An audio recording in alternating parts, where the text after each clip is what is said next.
వెంకిపల్లి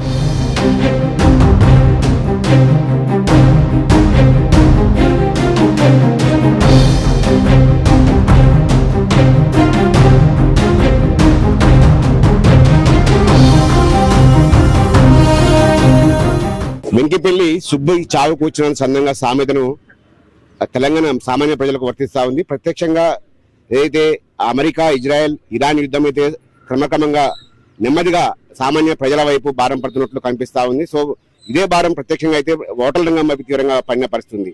వాణిజ్య గ్యాస్ కొరతతో పెద్ద ఎత్తున కూడా హోటళ్లు బంద్ చేస్తున్న పరిస్థితుంది. మరోవైపు అధికారుల కొంతమంది డొమెస్టిక్ సిలిండర్లు వాడుతున్నప్పుడు కూడా వారిపైన హోటల్ యజమానుల పైన అధికారుల దాడులు, వాళ్ళు దొంగలైనట్లుగా అధికారులు దాడులు చేస్తూ వాళ్ళ నుంచి ఉన్న సిలిండర్ కూడా వాళ్ళ గుంజుకు వెళ్తున్న పరిస్థితి ఉంది. దీంతో పెద్ద ఎత్తున కూడా హోటల్ యజమానులు అయితే ఆందోళన చేస్తారు. సూర్యాపేట పట్టణ కేంద్రంలో మొత్తం ఈ రోజు హోటల్, టీ స్టాల్ నుంచి హోటల్, రెస్టారెంట్ వరకు కూడా మొత్తం కూడా పూర్తి స్థాయిలో బంద్ చేసి తమ నిరసన వ్యక్తం చేసిన పరిస్థితి ఉంది. మరోవైపు ప్రతిపక్ష అధికార పార్టీ నాయకులు కలిసి తమ గోడునైతే వెలపించుకుంటున్న పరిస్థితి ఉంది. ప్రస్తుతం వాళ్ళు ఎటువంటి ఇబ్బందులు పడుతున్నారు, అసలు ఏంది వాళ్ళ ప్రధానంగా వాళ్ళు ఎటువంటి సమస్యలు ఎదుర్కొన్న వారి మాటలు చెప్పండి. అసలు ఏంది ప్రధాన సమస్య? ప్రధాన సమస్య వచ్చేసి మాకు సిలిండర్ అనేది చాలా కొరత ఏర్పడ్డది.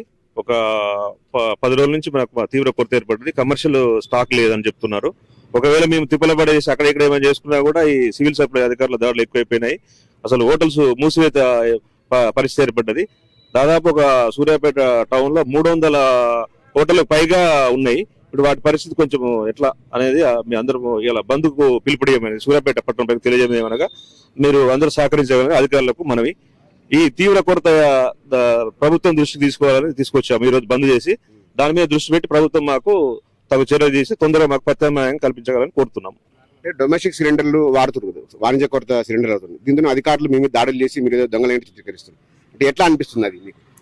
అంటే ఇప్పుడు గవర్నమెంట్ దృష్టిలో ఏంటంటే సిలిండర్ మొత్తం ఉన్నాయి, మీకు ఏం లేదంటున్నారు. కానీ కమర్షియల్ ఇంతవరకు ఒక్క బుకింగ్ కూడా కాలేదు. సరే అక్కడిక్కడ పడి మనం చిన్న తీసుకుంటే గవర్నమెంట్ వాళ్ళు రైడ్ చేస్తున్నారు. దానివల్ల హోటల్స్ మొత్తం క్లోజ్ అయ్యే పరిస్థితి ఏర్పడుతుంది.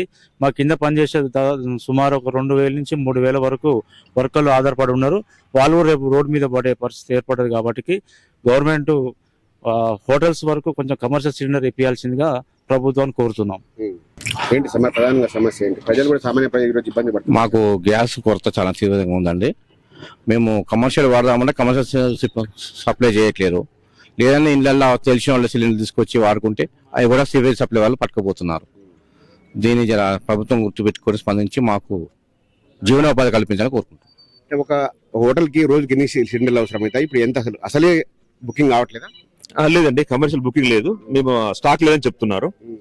కాబట్టి దాని మీద దృష్టి, మా కమర్షియల్ అందుబాటులో ఉంటుంటే ఇంత తీవ్ర కొరత రాకపోయేది.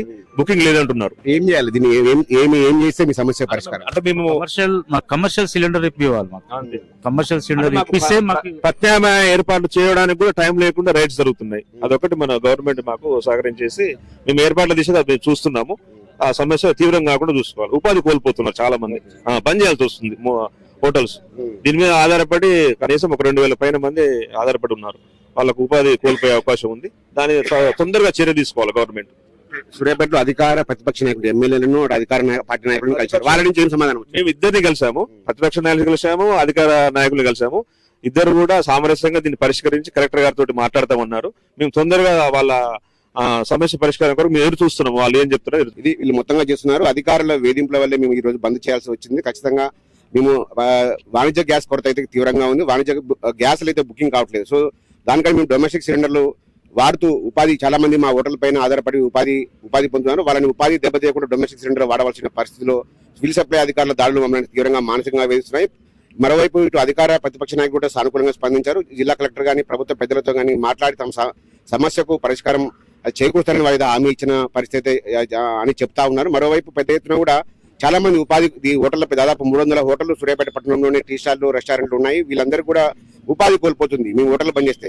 మా సమస్యను ప్రజలకు కానీ ప్రభుత్వం కానీ తెలియాలనే ఉద్దేశంతో ఈ రోజు బంద్ పాటిస్తున్నాము. సంపూర్ణంగా బంద్ అయితే కొనసాగుతుంది. ప్రజలు కూడా తమను అర్థం చేసుకోవడం కూడా వారు ఉన్నారు. మరోవైపు ప్రభుత్వం చెబుతున్నట్లు వాణిజ్య గ్యాస్ కొరత అయితే లేదని ప్రభుత్వ పెద్దలు చెబుతున్నారు. కానీ ప్రత్యేకంగా చూస్తే మాత్రం క్షేత్రస్థాయిలో మాత్రం ఖచ్చితంగా గ్యాస్ కొరత ఉన్నట్టే అనిపిస్తా ఉంది. ప్రభుత్వం కలగజేసుకొని గ్యాస్ కొరతను కొంత సమస్యను పరిష్కరిస్తే గానీ ఈ హోటల్ కార్మికుల ఇబ్బందులు తొలగేలా కనిపించడం